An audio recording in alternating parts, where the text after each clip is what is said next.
It's significant because Putin is trying to send a clear message to the West to possibly to stop the sanctions, to stop supporting the Ukrainian military, that Russia will push things to the absolute limit.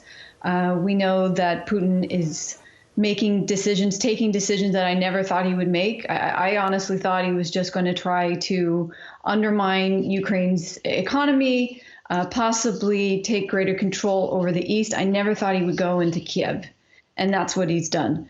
So it's really hard to predict what Putin is going to do. I think the other problem is that the quality of his military intelligence, his support group, whatever advice he's getting isn't particularly good advice. And so I don't know if he's surrounded by any kind of expertise that might provide him with actual truthful information for how the war is even going. There's a culture of false reporting going on. And so that makes me concerned about what he could be willing to do, whether he wants to escalate and actually get NATO involved. That may seem completely suicidal. But at this point, he doesn't have the type of expertise or voice of reason surrounding him that would lead me to believe that he's making rational decisions based on, the threat of the NATO getting involved. Yeah, but to a point, do you get the sense that he would even take advice at this point? He seems to be digging in. Ukraine argues, of course, this proves it's just a matter of time before he'll push beyond Ukraine's borders. And as you say, that would seem to be a very, very dangerous step.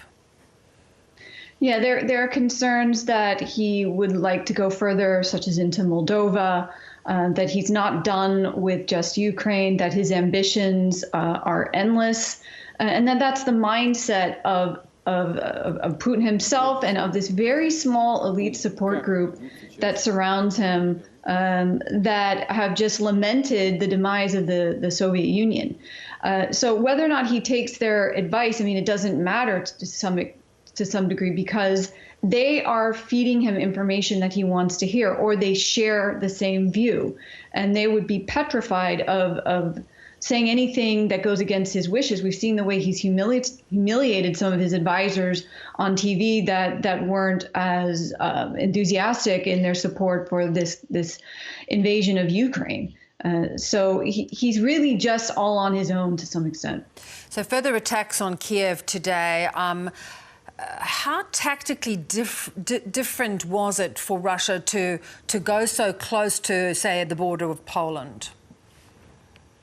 It was very different, because thus far the conflict has been about, the most shocking thing, of course, was him going into Kiev, but was about circling the eastern part of Ukraine and the south, where there is some Russian support there, or possible Russian support there. Those attacks made more sense if you think about the demographics of Ukraine.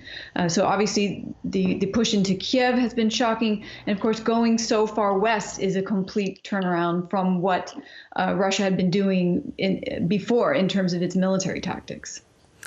Talks resume today, but really there's no sign that either side is going to move. As you say, there doesn't seem to be any sensible advice going to Putin, or truthful advice. And Ukraine, the president there is not going to be giving any ground, you would think, at this point. Yes, you would think. The only glimmer of hope was it was reported that Zelensky had said that he thought that there was some chance for compromise, and that Ukraine would be willing to declare themselves a neutral nation, that they wouldn't have ambitions to ever join NATO, and maybe they could make some sort of discussion on what's going on in the east and the regions that, in the Donetsk and Luhansk regions that Putin has annexed. But the problem is that, and if we were to take Emmanuel Macron, the president of France, assessment, is that Putin says something and then does another.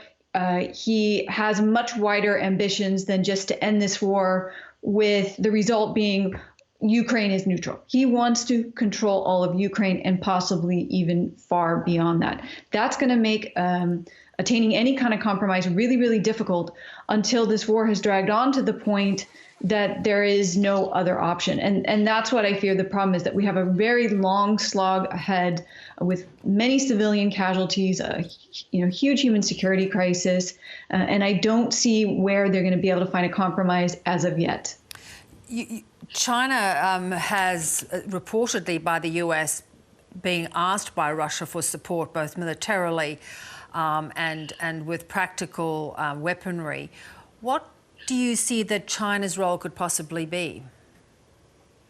So I don't think it's likely that China is going to start supporting Russia militarily. I think their main support is going to be through economic support. China has been more supportive of Russia than I thought they would be. There were reports that China's media is basically speaking disparagingly about the Ukrainian population, trying to make the case for why there should be Russian aggression. But I think the Chinese have been shocked at the way this war has gone, and whether or not it is worth it to them to be fully behind Putin. China has tended to support its allies more economically than going full on with a military support, unless it's part of what it views to be its sphere of influence, and China doesn't see Ukraine as part of its sphere of influence.